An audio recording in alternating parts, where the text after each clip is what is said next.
अल्हम्दुलिल्लाह रब्बिल आलमीन वल आक़िबतु लिल मुत्तक़ीन वस्सलातु वस्सलामु अला मन काना नबिय्यन व आदमु बैनल माइ वत्तीन व अला आलिहि व अस्हाबिहि अत्ताहिरीन अम्मा बअद फ़अऊज़ु बिल्लाहि मिनश शैतानिर रजीम बिस्मिल्लाहिर रहमानिर रहीम वला तक़ूलू लिमन युक़तलु फ़ी सबीलिल्लाहि अमवात बल अहयाउन वलाकिन ला तशऊरून सदक़ल्लाहु मौलानाल अज़ीम वसदक़ रसूलुहुल नबियुल अमीनुल मकीनुल करीम वनहनु अला ज़ालिका लमिनश शाहिदीन वश्शाकिरीन वल्हम्दुलिल्लाहि रब्बिल आलमीन। मर्द हक बातिल के आगे बात कर सकते नहीं, सर झुका सकते हैं लेकिन सर झुका सकते नहीं, सर कटा सकते हैं लेकिन सर झुका सकते नहीं। न मस्जिद में न बैतुल्लाह की दीवारों के साए में, न मस्जिद में न बैतुल्लाह के दीवारों के साए में नमाज़ कदा होती है तलवारों के साए में। मगर उस शाक अपनी जान की परवाह नहीं करते, खुदा से डरने वाले माँ से हरगिज़ नहीं डरते।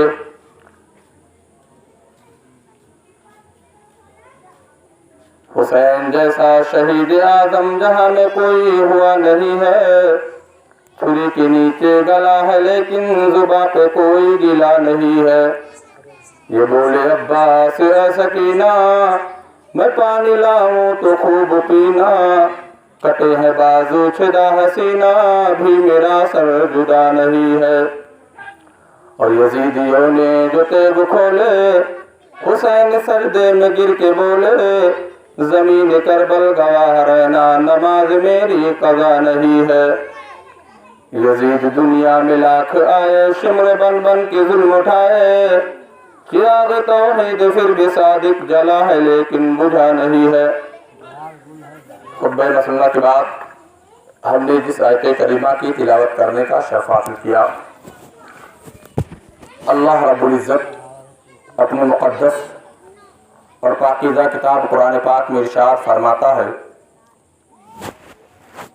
वला तक़ूलू लिमन युक़तलु फ़ी सबीलिल्लाहि अमवात बल अहयाउन वलाकिन ला तशऊरून। जो लोग अल्लाह की राह में मारे जाएं, कत्ल किए जाएं, उन्हें मुर्दा मत कहो बल्कि वो जिंदा हैं। ऐ लोगों, तुम उनकी जिंदगी को समझ नहीं सकते। ये आयत मुबारका का शान नुज़ूल, ये आयत मुबारका उस वक्त नाजिल हुई जब जंग उहुद में हज़रत अमीर हमज़ा रज़ियल्लाहु ताला अन्हु शहादत से सरफराज हुए। तब ये आयत मुबारका नाजिल हुई। इसकी तफसीर में हज़रत अब्दुल्लाह बिन मसूद बयान करते हैं। इस आयत मुबारका की तफसीर ये है कि जब इंसान खुदा के नाम पर अपनी जान को पेश कर देता है तो अल्लाह ताला उसके रूहों को सब्ज़ रंग परिंदे के पट में डाल देता है, जिसके जरिए वो परिंदे जहां चाहते हैं जन्नत में सैर करते हैं। शहीद अल्लाह रब्बुल इज़्ज़त कुरान पाक में इरशाद फरमाता है, शहीदों को मुर्दा मत कहो। यहाँ एक एतराज होता है कि हम मुर्दा न कहें लेकिन क्या मुर्दा गुमान कर सकते हैं? तो अल्लाह रब्बुल इज़्ज़त ने मुर्दा गुमान करने पर भी पाबंदी लगा दी। खुद अल्लाह रब्बुल इज़्ज़त कुरान पाक में इरशाद फरमाता है, वला तहसबन्नल्लज़ीना क़ुतिलू फ़ी सबीलिल्लाहि अमवाता, बल अहयाउ इंदा रब्बिहिम युरज़क़ून। जो लोग अल्लाह के रास्ते में कत्ल किए जाए, अल्लाह के रास्ते में मारे जाएं, उन्हें मुर्दा गुमान भी न करो बल्कि वो जिंदा हैं। ऐ लोगों, उन्हें उनके रब के पास रिज़्क़ मिलता है। अब एक बात काबिल गौर है, इससे तो पता चल गया कि इंसान अल्लाह के कलाम से, अल्लाह के किताब से मालूम हुआ कि जब इंसान अपने जान को पेश करता है तो उसका मर्तबा अल्लाह रब्बुल इज़्ज़त बुलंद वाला कर देता है। अल्लाह रब्बुल इज़्ज़त उसको बुलंद मकाम पर फाइज कर देता है। लेकिन शहादत एक ऐसी चीज़ है, शहादत एक ऐसा अमल है कि वो इंसान को हासिल करने में सख्त भी है और आसान भी। इंसान ये चाहे कि हम शहादत से सरफराज कैसे हो जाए, हर इंसान को मौत से मोहब्बत होती है। हर इंसान, इन्वर्टर खोल दे भाई।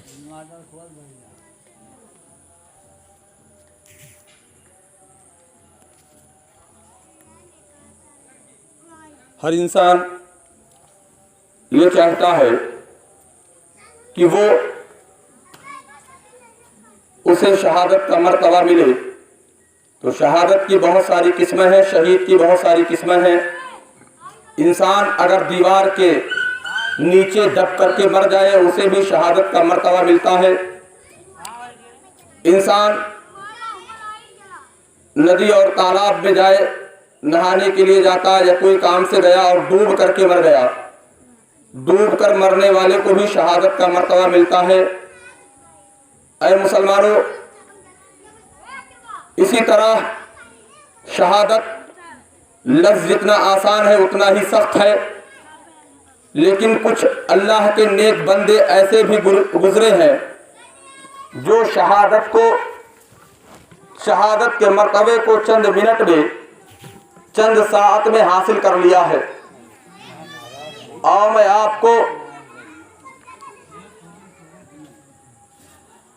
आपको एक वाकया बता दूं कि शहादत हासिल किस तरह होती। पाकिस्तान के कराची का एक वाकया, अब्दुल क़य्यूम नाम का एक आदमी, और पाकिस्तान ही में एक आदमी ने, एक काफिर ने मेरे आका सल्लल्लाहु ताला अलैहि वसल्लम की शान में गुस्ताखी की। जब उसने गुस्ताखी किया तो ये बात एक कम फहम आदमी, एक ऐसा आदमी जिसे कोई जानता नहीं था, उसके महल्ले के फर्द के अलावा उसके बारे में किसी को इल्म नहीं था। वो किसी को जानता नहीं था, न उसे कोई जानता। उसके पास एक तांगा था, एक विक्टोरिया चलाने वाला अब्दुल क़य्यूम, पाकिस्तान का रहने वाला अब्दुल क़य्यूम, जिसे कोई जानता नहीं था। लेकिन मैं आप हज़रात को बताऊं, जब उसने सुना कि फला आदमी ने मेरे नबी के शान में गुस्ताखी की है, फला आदमी ने मेरे नबी के शान में बेहुदा लफ्ज़ का इस्तेमाल किया है, गलत बातों का इस्तेमाल किया है, तो वो पूछने लगा, आखिर ये बताओ वो रहता कहाँ। लोगों से पता चला, लोगों से मालूम हुआ कि कल या आज के दिन उसका मुकदमा तहसील में पहुंचने वाला है। वो अब्दुल क़य्यूम अपने हाथ में एक उस्तरा लेता है और लेने के बाद में तहसील में पहुंचता, लोगों से पूछता, आखिर ये बता दो किस आदमी ने मेरे नबी के शान में गुस्ताखी की है। कहा क्या करोगे? कहा कुछ नहीं, मैं उसे देखना चाहता हूँ, मैं उससे कोई सरोकार नहीं, मैं सिर्फ उसे देखना चाहता हूँ, मुझे उसे दिखा दो। लोगों ने कहा जो जज के सामने खड़ा है, जो काजी के सामने खड़ा है, वही नबी का दुश्मन है, नबी का गद्दार है, और आज इस कचहरी में उसका फैसला होने वाला है। अब्दुल क़य्यूम उसके करीब जाता है और जाने के बाद में अपने आस्तीन से उस तुरे को निकालता है, उसके गर्दन पर रख करके उसके गर्दन को काट देता है। जब उसके गर्दन को काटा तो लोगों ने जो है पुलिस ने उसको पकड़ लिया और पकड़ने के बाद में उसको जेल के अंदर डाल दिया। अब लोग हैरान और परेशान हैं कि आखिर तूने मारा कैसे। तो अब्दुल कय्यूम ने जवाब दिया था, जो नबी का गुस्ताख है, नबी का दुश्मन है, जो नबी के शान में गुस्ताखी करे, अब्दुल कय्यूम ये नहीं चाहता कि वो जिंदा रहे।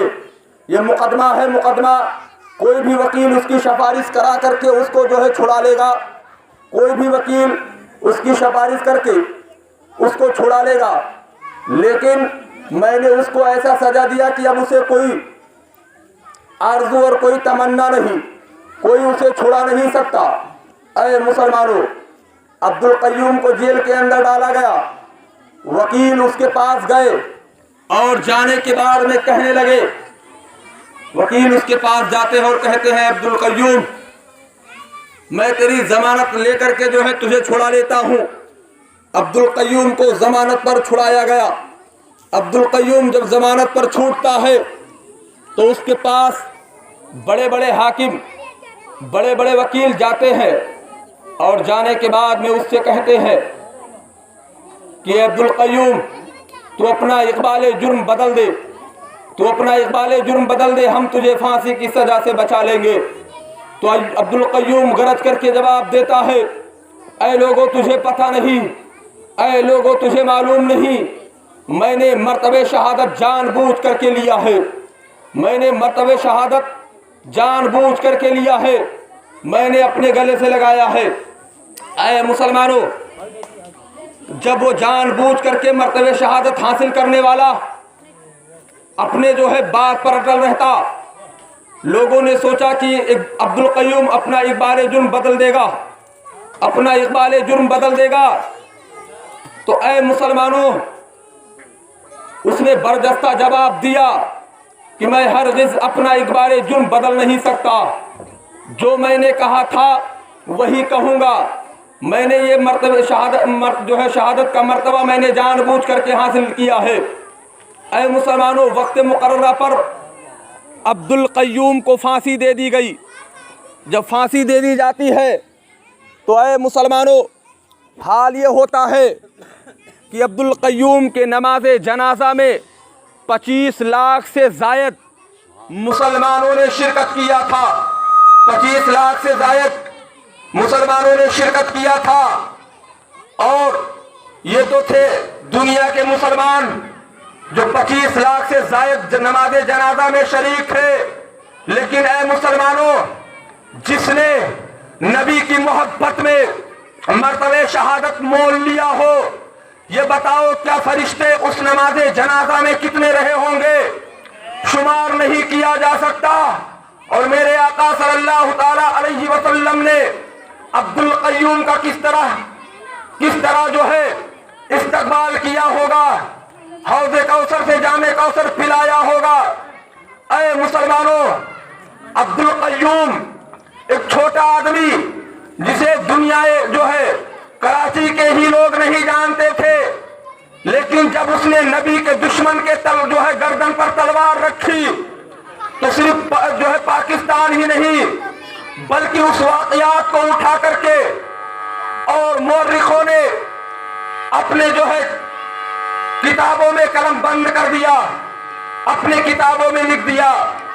ऐ मुसलमानों, मैं बताना ये चाहता हूं कि आज हम और आप सिर्फ लफ्ज़ शहादत सुनते हैं, लेकिन शहादत होता क्या है ये तो हमको अब्दुल कय्यूम से पता लगाना चाहिए कि ये सख्त है और आसान भी।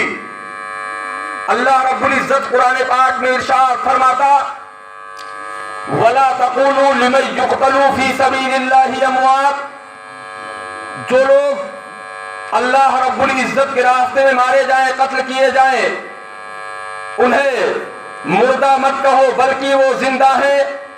ऐ लोगों, तुम उनकी जिंदगी को समझ नहीं सकते। ए बच्चों नीचे आ जाओ, तुम उनके जिंदगी को समझ नहीं सकते। आओ ये तो है कलामे पाक। और वाक़ियात की नजर में हम देखें शहीद किस तरह जिंदा होता है। एक मर्तबा का वाक़या है कि मुसलमानों की जंग काफिरों से हो जाती है। जब काफिरों से जंग होती तो मुसलमानों को फतह मिलती है, लेकिन हाल ये होता कि ईसाइयों ने 3 मुसलमानों को, जो नौजवान थे और सगे भाई भी थे, तीनों को पकड़ लेते। पकड़ने के बाद में कैद के अंदर डाल देते, कैद खाने में कर देते, डाल देते। और हिरकल बादशाह, जो ईसाई का बादशाह था, हिरकल ने कहा कि ऐ लोगों, अपने वजीर को बुला करके कहता है कि जाओ और जाने के बाद में उन तीनों से पूछो क्या वो ईसाइयत को कबूल करेंगे, क्या वो ईसाइयत को मानेंगे, क्या ईसाइयत को कबूल करेंगे। तो जब वजीर पहुंचता है हिरकल बादशाह का, तो लोग बर्जस्ता कहते हैं कि हम जान तो दे सकते हैं, लेकिन नबी का दिया हुआ ईमान नहीं दे सकते।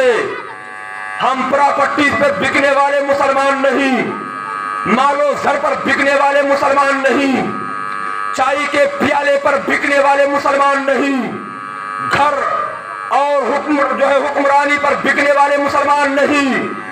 हम मुसलमान हैं, नबी से बिकने वाले मुसलमान हैं, नबी पर जान देने वाले मुसलमान हैं, खुदा की राह में जान पेश करने वाले हम मुसलमान हैं। वजीर आता है, आने के बाद में हिरकल से कहता है, ऐ हिरकल बादशाह, तू सुन ले, ये अरब के नौजवान बहुत ही मजबूत होते हैं अपने ईमान में, बहुत ही सख्त होते हैं अपने ईमान में। ये जान तो दे सकते हैं, लेकिन ईमान नहीं दे सकते।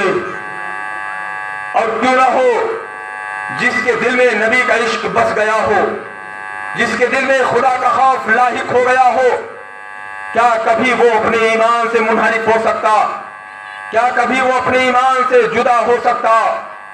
ऐ मुसलमानों, हिरकल बादशाह ने हुक्म दिया अपने वजीरों को, अपने सिपाहियों को कि 3 बड़े बड़े कड़ाही तैयार किया जाए और उसको आग पर रखा जाए। आग पर रखने के बाद में उसके अंदर जैतून का तेल रख दिया जाए। जैतून का तेल, उसमें जैतून का तेल डाल दिया जाता है। तीनों कढ़ाई के तेल जब खौलने लगता तो उन तीनों भाइयों को बुलाया जाता है, अरब के नौजवानों को बुलाया जाता है और उनके सामने तेल का कढ़ा होता, खौलता हुआ तेल होता। हिरकल बादशाह कहता, ऐ नौजवानों देख लो, अगर तुम अपने ईमान से अलग नहीं हुए, अगर तुम अपने ईमान से जुदा नहीं हुए, तो इसी तेल खौलते हुए तेल में तुम्हें डाल दिया जाएगा, इसी खौलते हुए तेल के सिपुर्द तुम्हें कर दिया जाएगा, इसी तेल के अंदर तुम्हें डाल दिया जाएगा। तुम्हारी रूह कब से उनसी से परवास कर जाएगी। अगर तुम अपने ईमान से मुनहरिफ हो गए तो तुम्हें कहीं न कहीं का हाकिम बना दिया जाएगा, तुझे हुक्मरानी दे दी जाएगी, तुम्हें मालो सर दे दिया जाएगा, ईसाइयत में जो सबसे खूबसूरत औरत होगी उसके साथ शादी कर दिया जाएगा, तुझे मालो सर प्रॉपर्टी घर बार दे दिया जाएगा, महल दे दिया जाएगा। बस थोड़ी सी बात है, तू अपने दीन से मुनहरिफ हो जा, तू अपने दीन से अलग हो जा, तू अपने दीन से जुदा हो जा। तो तीनों मुसलमान भाई तड़प करके जवाब देते हैं कि हम जान तो दे सकते हैं, लेकिन नबी का दिया हुआ ईमान नहीं दे सकते, नबी का दिया हुआ ईमान हम हरगिज नहीं दे सकते। ऐ मुसलमानों, बड़ा देखता है तो हिरकल बादशाह से कहता है कि तू मुझे पहले इस तेल में डाल दे। हिरकल बादशाह कहता है, आखिर क्यों? कहा इसलिए कि तू मुझे पहले डाल दे, मैं अपने छोटे छोटे भाइयों को तड़पता हुआ नहीं देख सकता, मैं अपने भाइयों को तड़पता हुआ नहीं देख सकता। हिरकल बादशाह कहने लगता है आखिर तू ये बता दे कि तेरे आंख से आंसू के कतरा जारी और सारी क्यों है? तो कहा मैं इसलिए नहीं रो रहा हूँ कि मैं मरने वाला हूँ, मैं इसलिए नहीं रो रहा हूँ कि मैं शहीद होने वाला हूँ, मैं इसलिए रो रहा हूँ कि कितनी जल्दी मैं इस तेल में जाऊं, मेरी रूह कब से ऊंची तक परवाज कर जाए और मैं जन्नत की कियारियों में टहलने लगूं, मैं जन्नत की कियारियों में सैर करने लगूं। ऐ मुसलमानों, बड़ा भाई इसरार करता, बगैर किसी के कहे हुए तेल में छलांग लगा देता, इसी तरह दूसरा भाई भी तेल में छलांग लगा देता। तीसरे की बारी आती, एक वजीर पहुंचता, वजीर कहता हिरकल बादशाह तू इसे छोड़ दे, तू इसे छोड़ दे। हिरकल बादशाह कहता है आखिर क्यों छोड़ दूं, क्या वजह है कि मैं इसे छोड़ दूं? कहा कोई वजह नहीं, बस तू छोड़ दे, इसलिए कि मैं इसे अपने घर पे ले जाऊंगा, ले जाने के बाद मैं इसके दीन से इसको अलग कर दूंगा। कहा वजह, जब ये मौत के जो है मौत से नहीं डरते तो फिर किस चीज से तू जो है इनके दीन को इनसे अलग कर देगा? कहा एक बात तुमको मालूम होना चाहिए कि ये औरतों के बड़े शाइक होते हैं जो अरब के लोग होते हैं, जो अरब के लोग होते हैं औरतों के बड़े शाइक हुआ करते हैं। जब आए मुसलमानों, वजीर कहता है, हिरकल बादशाह कहता है ठीक है मैं तुझे मौका देता हूं, तू उसे दीन से अलग कर दे तो तुझे मालो जर मालो सर्वत रुपया पैसा प्रॉपर्टी मैं दे दूंगा, तुझे गवर्नर भी बना दूंगा।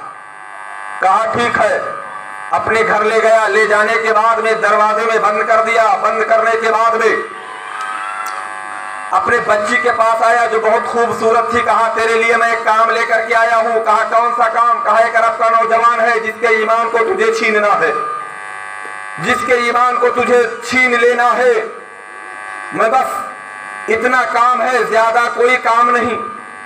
कहा ठीक है ये तो मेरे बाएं हाथ का खेल है, मैं छीन लूंगी।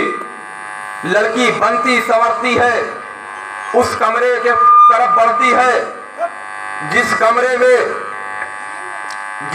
में वो बच्चा बैठा हुआ था, जिस कमरे में उस नौजवान को बंद कर दिया गया था।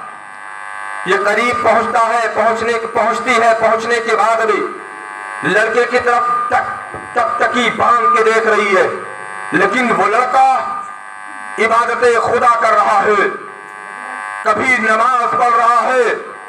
दूसरे दिन जाती तो कुरान की तिलावत करते हुए पाती, मुतवातिर 40 रातें वो जाती रही तो वो अपनी इबादतों में मशगूल रहा, यहां तक कि वो जब 40 रातें गुजर गई, वो अपने काम जो है मामले में कामयाब ना हो सकी तो फौरन उस लड़के के पास पहुंचती है और कहती है कि तू ये बता दे कि आखिर कौन सा हुस्न तेरे निगाहों में बसा हुआ है। मैं ऐसी लड़की हूं जिसे तमाम ईसाई लड़के देखने के लिए बेचैन और बेकरार रहा करते हैं, आखिर तू ये बता दे कौन से ऐसा हुस्न जमाल तेरे निगाहों में बसा हुआ है। तो गरज करके जवाब देता कि तुझे मालूम नहीं, मेरे निगाहों में जमाले मुस्तफा बसा हुआ है, और जिसके दिल में जमाले मुस्तफा बस जाए, जिसके निगाहों में जमाले नबी बस जाए, वो किसी की तरफ निगाह उठा करके नहीं देखता। कहता वो औरत कहती क्या वो मुझसे भी खूबसूरत है?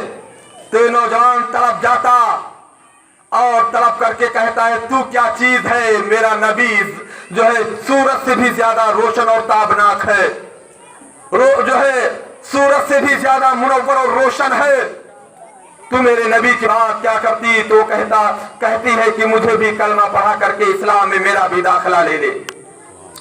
वो लड़की मुसलमान होती और कहती अब यहाँ हमारा रुकना, कलमा पढ़ने के बाद में अब हमारा यहाँ रुकना अच्छा नहीं, चलो यहाँ से भाग चले। अस्तबल से 2 घोड़े लाती है, लाने के बाद में उस पर बैठती है, बैठने के बाद में उस पर बैठ जाती है। बैठ जाने के बाद में वो सर पर घोड़े दौड़ा करके उसकी रियासत से दूर निकल जाती। सुबह की सफेदी नमोदार होती, पीछे से घोड़ों की आहट, घोड़ों की टाप सुनाई देती। तो ये चौंक जाती और कहती उस नौजवान से, शायद मेरे बाप को पता चल गया, हिरकल बादशाह ने अपने सिपाहियों को भेज दिया है। नौजवान गरज करके कहता, मैं मुसलमान हूं, मैं मोमिन हूं, मेरे सामने अगर 1000 ईसाई आ जाएं तो भी हमारा बाल भी बाका नहीं कर सकते, मेरा कुछ नहीं कर सकते। नौजवान कहता, लेकिन जब घोड़ों की टापें करीब आती, गर्दों गुब्बार उड़ता हुआ मतला साफ होता, तो सामने देख रहे वही 2 नौजवान जो तेल की कढ़ाई में छलांग लगा चुके थे, वही सामने मौजूद हैं। ये सलाम पेश करते छोटा भाई पूछने लगता, आप कैसे? कहा, तुझे मालूम नहीं, अल्लाह रब्बुल इज्जत ने कुरान पाक में इरशाद फरमाता है, वला तक़ूलू लिमन युक़तलू फी सबीलिल्लाहि अमवात बल अहयाउ वलाकिन ला तशऊरून। जो लोग अल्लाह रब्बुल इज्जत की राह में मारे जाते वो मुर्दा नहीं होते, बल्कि वो जिंदा होते हैं, लेकिन हमारे अंदर इतना अक्ल शऊर नहीं होता कि हम उनकी जिंदगी को समझ सके। कलाफ हजरात ने समाप्त किया हजरत उमर फारूक आजम रज़ी अल्लाह तआला अन्हु की शान में कुछ बातें। आइए मैं आप हजरात को हजरत उमर फारूक आजम रज़ी अल्लाह तआला अन्हु की शहादत और उसके बाद में हजरत उस्मान गनी की खिलाफत आप हजरात के सामने पेश करूं। हजरत उमर फारूक आजम रज़ी अल्लाह तआला अन्हु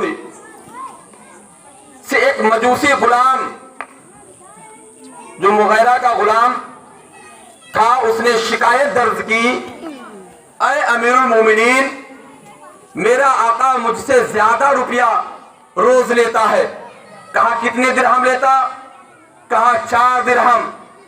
कहा, अच्छा तुम ये बताओ तुम्हारे अंदर कौन कौन से हुनर पाए जाते?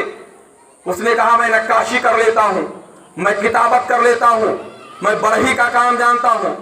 यानी अपने तमाम तर हुनर को उसने गिना दिया।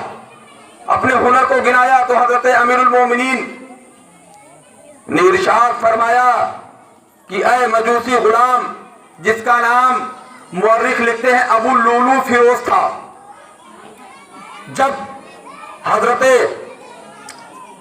उमर ने कहा कि ये कोई ज्यादा नहीं, ये तो तुम्हारे लिए बहुत कम है, इसलिए कि तुम बहुत ज्यादा काम जानते हो।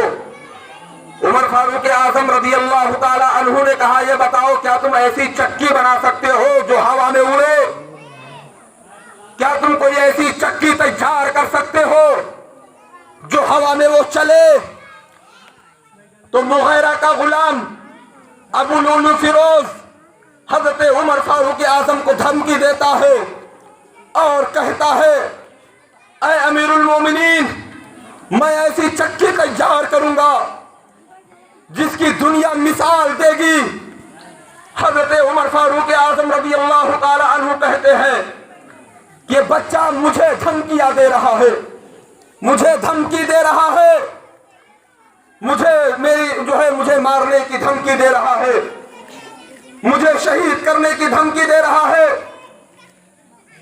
ऐ मुसलमानों, वो हजरत उमर फारूक आजम जो हमेशा खुदा की बारगाह में दुआ किया करते थे, ऐ खुदा मुझे नबी के शहर में शहादत से सरफराज फरमा। मैं अगर शहीद हूं तो मक्का की सरजमी पर ना, मिस्र की सरजमी पर ना शहीद हूं, शाम की सरजमी पर मैं शहीद ना हूं, बल्कि अगर मुझे शहादत मिले तो मदीना की सरजमी पर शहादत मिले, नबी के शहर में मैं शहीद हूं। जब ये धमकी देता है, हजरत उमर फारूक आजम रज़ी अल्लाह तआला अन्हु का यह मामूल था कि आप जब नमाज फज्र में जाते, ये अबू लूलू फिरोज एक नेज़ा तैयार करता और उसको जहर में बुझाता, बुझाने के बाद में उसको जहर में बुझाने के बाद में मस्जिद में पहुंचता। इधर हजरत उमर फारूक आजम रज़ी अल्लाह तआला अन्हु, उमर फारूक आजम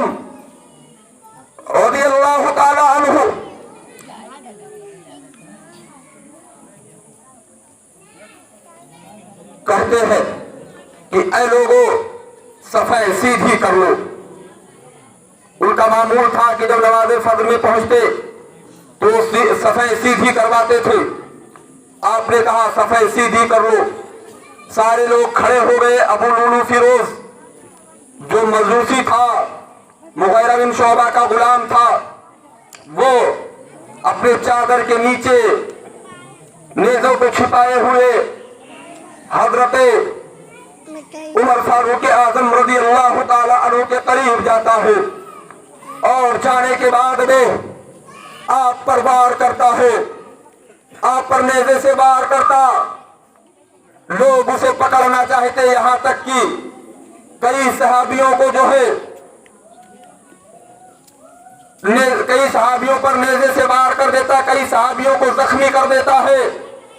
सुबह की सफेदी नमूदार होने वाली थी, इसलिए हजरत अब्दुर्रहमान बिन औफ रज़ियल्लाहु ताला अन्हु ने दो छोटी छोटी सूरतें पढ़ा करके नमाज को इख्तिताम नमाज को खत्म किया।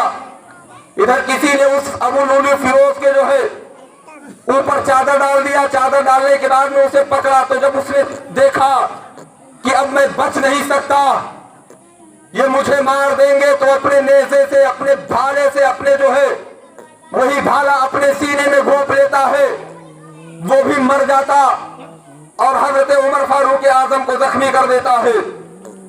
हजरत उमर फारूक आजम रज़ियल्लाहु ताला अन्हु को लाया जाता और आपको जो है लेटा दिया जाता है।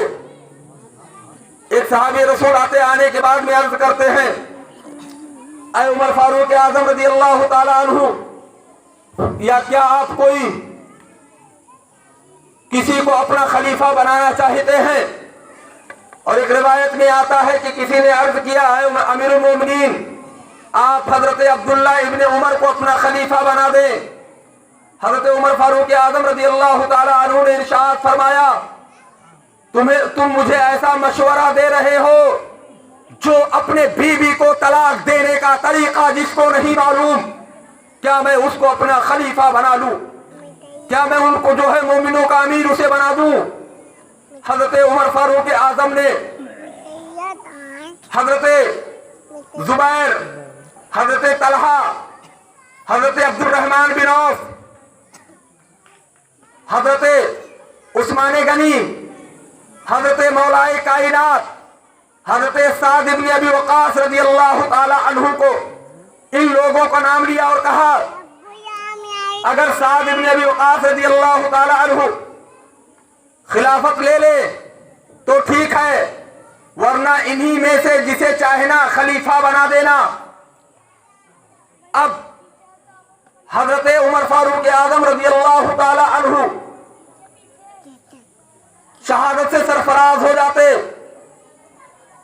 आपकी शहादत के बाद 3 दिन के बाद हजरत तमाम मुसलमान इकट्ठा होते हैं कि किसी को खलीफा बनाया जाए, किसी को जो है उमर फारूक आजम का नाइब मुकर्रर किया जाए, किसी को खलीफा बनाया जाए।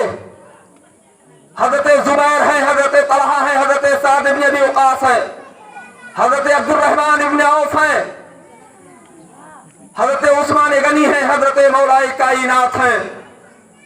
हजरत अब्दुर्रहमान बिन औफ ने कहा कि 3 लोग अपना मामला 3 लोगों पर छोड़ दें। तो हजरत तलहा, हजरत जुबैर, हजरत साद इब्न अबी वक़ास रज़ियल्लाहु ताला अन्हु ने अपना मामला छोड़ दिया। हजरत उस्मान गनी, हजरत मौला अली, हजरत अब्दुर्रहमान बिन औफ के सिपुर्द कर दिया। 6 में से कितने बचे? 3 लोग बचे। अब हजरत अब्दुर्रहमान बिन औफ ने कहा मुझे खिलाफत से कोई सरोकार नहीं, मैं खिलाफत का काम अंजाम नहीं दे सकता, मैं खलीफा नहीं बनूंगा।